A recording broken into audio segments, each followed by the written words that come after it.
hoping I don't get any chiggers today. We have a well. It's so thick right here, I can't even see it, but it's right in there somewhere.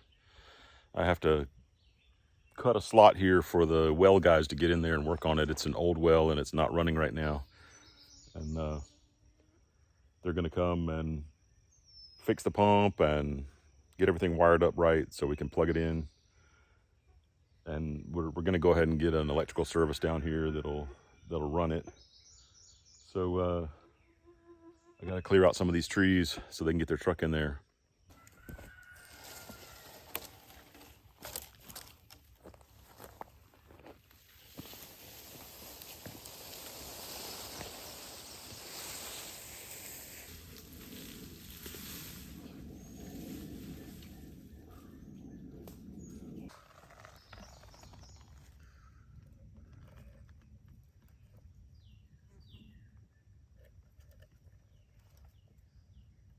Looks like a tick to me.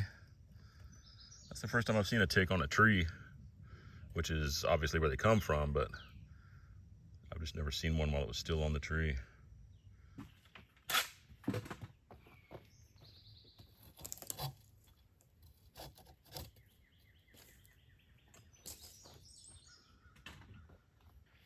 This knot that I'm tying is literally a timber hitch.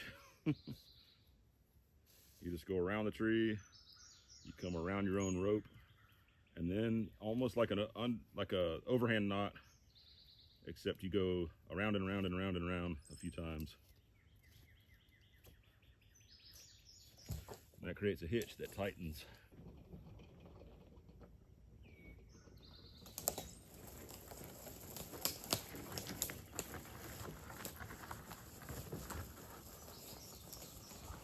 I'm gonna take this log up somewhere and hang on to it. We might build something out of it. I'm gonna have a few trees today, and they're all big enough I don't want to just cut them up and throw them away. They're not really good. Pine trees are not really good for firewood. Maybe outdoor fire, but you don't want to put it in your fireplace. I don't want to put it in my wood burning boiler because it's gonna have a lot of extra, I don't know, I might be calling it wrong, creosote, or just a lot of residue, and it'll really build up in your fireplace and cause a fire someday inside the chimney. That's not good. Speaking of knots though, just was tying the timber hitch knot onto this timber so that I can pull it. A hitch is a knot that tightens when you pull on it or holds onto something. The Boy Scouts, I was in the Boy Scouts, and we had 6 knots that we were required to learn. The clove hitch, which is good for tying lashings and stuff, is the knot you start with, but it's also great for rock climbing. I learned a lot more knots when I started rock climbing. So the clove hitch, the square knot you go right over left, left over right. Hear that rooster. What else? The sheet bend, which is very similar to the bowline, or bowline, we used to call it. The bowline is for tying a loop that the knot won't slip or won't slide. So it's just a loop that's gonna have a stationary knot, so your loop stays the same size. The sheet bend is a very similar knot, but it's used for tying 2 pieces of rope together. It's not exactly the same, but it's very similar. And that rope, I used to, when rock climbing, we'd carry the rope on our back and we'd just tie it around our waist. And if I did a square knot, I'd be hiking down the trail and it would come loose after a while, and the rope would start hanging way down to my knees. And I noticed if I tie a sheet bend, it would not loosen up and it would not come loose. So that's a great knot for that and all kinds of other things. 2/2 hitches, which is it's kind of a sliding knot, sort of a slip knot. What else? There's the taut line, which is like if you're tying a tent line with a loop to a stake. and you want it to be adjustable. So when your tarp starts getting a little bit loose, you can tighten up that knot again. You can slide it up the rope and it'll hold. In climbing, there's a knot that does a similar job called a prusik, that you use for using a rope to climb up another rope, or a rope to slip up a rope and then hang on tight. If you can see my hand, you slide the knot up, and when you pull on it, it stays tight. I recommend everyone learn as many knots as you can, not going crazy with it. But if you learn those 6 basic knots and you try to use certain knots for certain things, you know, just playing around with it, practicing, just when you have a piece of string and you're tying something. If you're tying up a package, if you're tying off a tarp, or I don't know, household things. I was always tying knots all the time, but when I was in the Boy Scouts, it was boring. I didn't want to learn them. Once I started using them, I guess it's the same with all information. When you have a use for it and you're using it, then you start seeing why you're learning it, and then it becomes something. It becomes a tool that you have, and knots are an excellent tool. More tips on knots. If you're gonna learn how to use knots, get yourself a small piece of rope, maybe 3 feet long, something like this, and then you're able to look at what you're tying. If I had 2 ends, it works better, so I recommend you get something like that. But I don't want to cut my rope because I'm using this rope. So like a square knot, the right side goes over the left side and then through, like just an overhand knot. And then the left side goes over the right side. And I think it's called a square knot, probably because it's sort of square shaped. It's very even. You have the loop holding the loop. It's kind of a nice looking knot. So you can practice that. You could just, while you're watching TV or something, you could tie a few knots and practice what you're doing. I know when I was rock climbing, I found a cool way to tie a clove hitch. You do a loop, you do another loop, you put one behind the other, and then you attach it to something. It always goes either like around a log, or it goes clipped into some carabiners if you're climbing. That also makes a nice neat knot. I'm not going to stand here and tie all the knots, but you get the idea.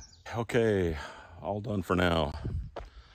Now, standing in the same place, I think you can see the well. We're going to get this all fixed up.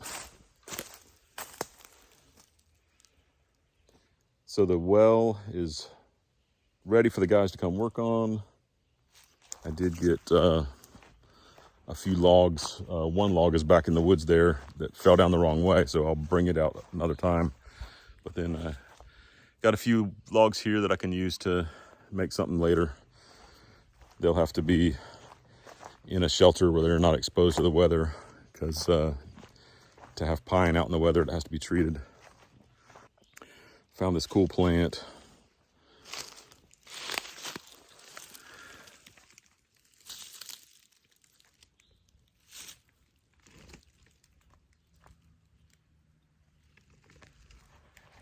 I was reading about what you can use it for. I don't know, helps with infections and things, and used to be used as a flavoring for root beer and candies and things. Interesting. I tasted a leaf. It didn't taste very good at all. It turns out it's the root they use for the flavoring, but but the whole thing is edible. And I tried tasting the root. I guess maybe there's some process of boiling it or something, who knows. 2 o'clock this morning, we found out we have no water. I think something's wrong with the well. We're checking it, and I can't figure it out, so we might have to have a well guy come out.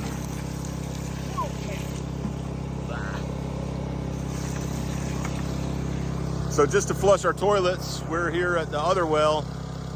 My well. Caleb's well. Filling up buckets of water.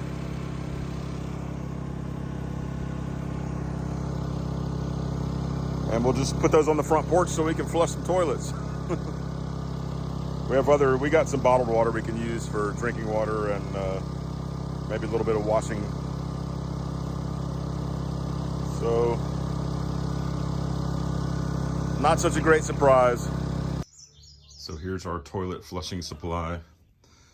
We have different colors of water because that well hasn't been used. So we got progressively cleaner and cleaner water as we were filling it up. So we're gonna pour about 2/3 into that bucket, pour that in the toilet, and that gets us ready to flush. We've gone all day with no water, except we are filling up buckets. So here I am again, about to start up the generator. So I ran a hose, don't know if you can see it, all the way across to the camper. That's where we're taking showers tonight. So I'm glad we have that for now. Turn on the air conditioner so it'll be nice and cool when you go in to take your shower.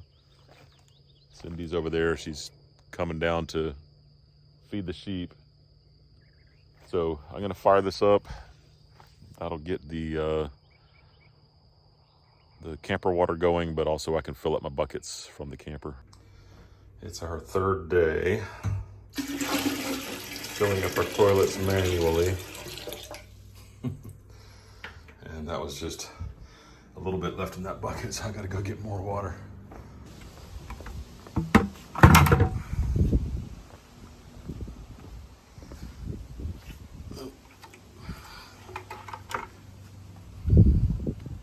Yesterday, all this line was pulled up out of the well. All this was going straight down into the ground. And then here's the well pump on the end, right here next to Simca. So that's the old well pump that's no good now. The way it was installed, the well guy told us that a plumber obviously installed this. There was a piece of plastic on here. Oh no, it's here covering the wires. You can see some scratch marks there where just the movement of the well as it's working was scratching up against the side wall of the concrete. And it had almost rubbed through and started damaging the wires. So if the pump hadn't gone out, probably in less than a year, it would be wearing through these wires and damaging itself, cutting the wire. So today we should get a brand new one. We won't have to be covering it with a grill cover anymore. We're gonna remove this switch and just use the inside the house switch, which I just remembered I'm supposed to be turning off. All the chicks are in freeze mode. I don't know what caused them to do this, but everybody's standing perfectly still, like, oh, I saw somebody move.